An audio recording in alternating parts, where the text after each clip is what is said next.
In the last video, we already talked about Bitcoin and a brief history of it. So in this video, let's get to know another cryptocurrency that is much more versatile and widely accepted in the crypto space, which is a made in Canada cryptocurrency called ETH or Ether. As always, I'm not a financial advisor, so before you do anything, please make sure to do your own research. And don't forget to smash that like button and subscribe for more content like this in the future. Many people think Ethereum is another cryptocurrency, but actually, it's not. Ethereum is a community-built technology behind a cryptocurrency called Ether or ETH. It's like an open platform where everyone can develop something on it. Comparing Bitcoin to ETH is like comparing apple to an orange. Because Bitcoin is more like you buying gold, but when you buy ETH, I like to think about it as if you buy a stock in a company. When the company is doing well, people start to use more product. That means more money in your pocket because the price of your stock will go up.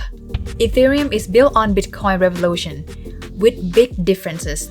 Bitcoin is designed to be the world currency without the middleman. Back then, when you want to do any financial transaction, you will either have to go to the bank or using PayPal, or like if you want to do international transfer, you have to use like Western Union. But with blockchain technology, you don't have to do that anymore. You can just scan the QR code or get someone's wallet address and send the money to anyone without paying any fee. For Ethereum, they want to be something different. They want to be something more. Since Bitcoin can only use for transaction, buy stuff, or just hold until the price going up. Initially, they have 8 people who co-found Ethereum, but the one that everybody knows is Vitalik Buterin, a Russian-Canadian programmer/writer who also a co-founder of Bitcoin magazine in 2011. And he also received $100,000 from the Thiel Fellowship in 2014 for students under the age of 22 who want to build new things instead of sitting in the classroom. And he launched Ethereum on July 30, 2015, when he was 23 years old. Ethereum intention is to be world computer, an open source platform or a marketplace where everyone can build something on it, just like App Store or internet nowadays, where you can build website or social media on Ethereum blockchain. And anything that built on Ethereum blockchain is called decentralized application or DApp, which different than regular application because there is no owner and no central authority. Another main difference between Bitcoin and Ethereum is Bitcoin has limited supply at 20 million. No more can ever be created, but Ethereum has unlimited supply. Ethereum is like a power plant that generates electricity. If you watch this video on your phone, on the TV, or on the laptop, everything uses electricity. And when you use a product or the service, you have to pay the fee. And the fee on Ethereum blockchain, they call it a gas fee, which is paid in Ether. The gas fee will go back to the miner and the developer of the project. ETH gained popularity in 2017 when mainstream media start talking about it. So many new coins are built on Ethereum blockchain, and they are looking to raise money to create them with ICO. Just like an IPO, but instead of putting money, they put coin. The result is 90% of the coins are not working.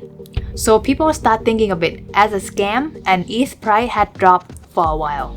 In the past couple of years, Bitcoin grew around 300%, but for Ethereum, last year alone has grew around 1000% because a lot of people start to use ETH in the form of DeFi and NFT, and that is what drives the price of Ethereum to the moon. And some investors even think that ETH will beat Bitcoin eventually because of its versatility. Still, Ethereum had its flaw because the gas fee is high and it's hard to scale.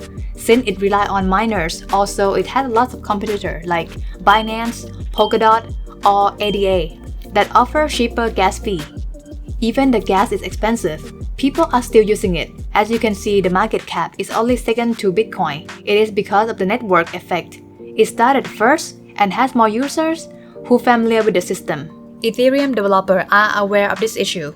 That's why they are working on Ethereum 2.0 to improve and fix this problem, as they will switch from proof of work or mining system to proof of stake, which just requires users to leverage their existing Ether and moving toward the green future. Also, to become more like productive store of value. On Thursday, August 5th, about 8:30 p.m. Eastern Standard Time, Ethereum just activated a major change called London Hard Fork, which has nothing to do with London, just the name where DEF CON International Developer Conference been held, and burning Ether. For now, the gas fee is still somewhat the same, but hopefully in the future, it will slowly stabilize and ETH ecosystem will continue to grow and adapt with further fork and update, making it more investor-friendly in the future. If you like this video, you will love this video as well, where I talk about what is Bitcoin and what is the beef history of it.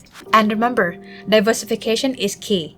Instead of put all your money in one Bitcoin basket, might as well just consider investing in Ethereum basket as well, if you like. Anyway guys, thank you so much for watching and see you in the next one. Cheers!